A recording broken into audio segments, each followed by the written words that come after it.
어머니를 잃은 자식의 슬픔, 그리고 뒤늦은 깨달음. 엄마는 그래도 되는 줄 알았습니다. 세상 모든 짐을 혼자 짊어지고도 무거운 어깨 한번 내어주지 않는 사람. 따뜻한 국물 한 숟가락 내어줄 때 그 온기에 담긴 평생의 무게를 저는 그때는 알지 못했습니다. 우리의 하루는 너무나 평화로웠습니다. 매일 아침 식탁에 마주 앉아 신문을 펼치고 어머니가 끓여주신 된장찌개를 말없이 먹곤 했습니다. 어머니는 늘 제게 똑같은 말을 건넸습니다. 밥은 굶지 말고 다녀라. 그 흔한 말이 훗날 제게 가장 사무치는 그리움이 될 줄은. 그러다 문득 작은 균열이 보이기 시작했습니다. 어머니는 자주 쓰던 안경을 냉장고에 넣어두었고 같은 이야기를 하루에 2번씩, 3번씩 반복했습니다. 처음엔 그저 우리 엄마도 늙었구나 하고 웃어넘겼습니다. 어머니가 잠시 기억을 잃는다는 것은 저에게도 어머니에게도 너무나 비현실적인 일이었습니다. 우리의 삶은 그렇게 아무 일 없다는 듯 흘러갔습니다. 어머니의 기억이 흐려지기 시작했다. 엄마, 내일 아침에 뭐 먹고 싶어? 아까 찌개 끓여놨잖아. 언제? 그랬나? 내가 뭘 깜빡했나? 어머니는 자신의 기억을 의심하기 시작했다. 그 눈빛에 담긴 불안이 내 마음에 아주 작은 점을 찍었다. 불안은 현실이 되었다. 어느 날 어머니는 1시간째 동네를 서성이다. 한참 만에야 길을 찾았다. 엄마, 어디 갔었어? 전화도 안 받고. 얼마나 찾았는지 알아? 여기가 우리 집 맞나? 엄마, 무슨 소리야? 얼른 가자. 그때부터였다. 어머니의 손을 잡는 것이 일상이 된 것은 밤늦도록 잠 못 이루는 날이 늘어갔다. 어머니는 흐려지는 기억과 싸우려 노력했다. 어머니의 노트엔 수십 번씩 쓴 내 이름이, 그리고 익숙한 주소가 빼곡했다. 어머니는 이런 노력을 했는데 나는 그때 뭘 했지?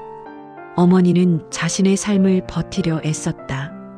그러나 그 흔적들은 내 마음속에 지울 수 없는 연민과 죄책감을 남겼다. 담담하게 받아들여야만 했다. 건조한 의사의 목소리는 현실이었다. 치매. 그 단어가 가진 무게는 상상 이상이었다. 더 진행되기 전에 치료를 시작하는 게 좋겠습니다. 가족분들의 도움이 절실합니다. 치매요? 정말 엄마가요? 현실을 받아들이시는 게 먼저일 것 같습니다. 그 이후 우리의 삶은 완전히 뒤바뀌었다. 간병이라는 현실은 상상했던 것보다 훨씬 더 혹독했다. 누군가 벽에 똥칠할 때까지 살라고 덕담을 건넸던 기억이 났다. 나는 그때 웃으며 맞장구 쳤지만 벽에 묻은 어머니의 배변을 닦아내던 그날, 나는 현실과 비현실의 경계가 무너지는 듯한 해리 현상을 겪었다. 더 이상 냄새를 맡을 수도, 제대로 된 식사를 할 수도 없었다. 어머니의 간병은 내 삶의 모든 것을 갉아먹기 시작했다. 어둠 속에서 길을 잃다. 밤이 되면 어머니는 어린아이처럼 변해 잠 못 이루고 집안을 돌아다녔다. 나의 인내심은 바닥을 드러내기 시작했다. 엄마, 제발 좀 주무세요. 여기가 어디야? 누가 나 좀 데려가. 엄마, 제발, 왜 나를 괴롭혀? 나의 분노는 어머니를 향한 것이 아니었다. 어머니를 제대로 돌보지 못하는 나 자신에 대한 뼈아픈 자기 혐오였다. 간병인으로서의 나는 매일 밤 실패하고 있었다. 간병의 고통은 가족 전체를 집어삼켰다. 며느리가 밥을 조금 준다는 어머니의 거짓말은 오빠 가족과의 깊은 불화를 만들었고, 나는 그 모든 것을 혼자 감당해야 했다. 오빠, 한 번만 와서 엄마 좀 봐줘.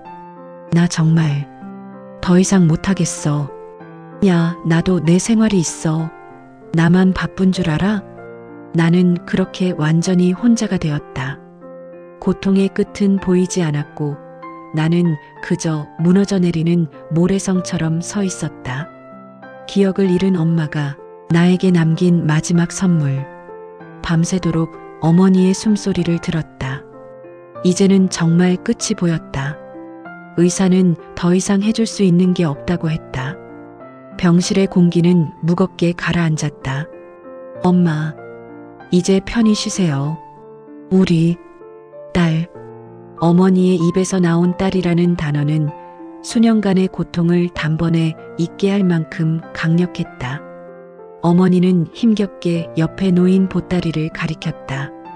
이거 먹어.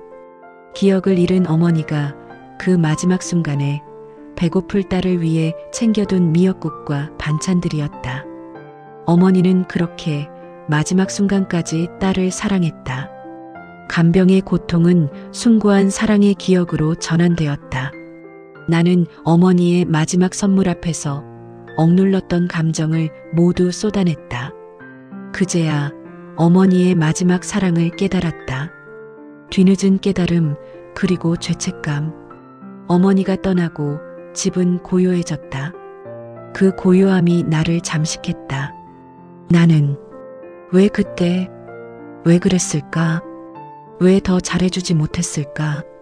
그때 내가 한 모든 짜증과 분노가 나를 덮쳤다.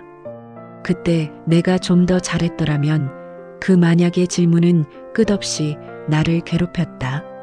잠드는 게 무서웠다.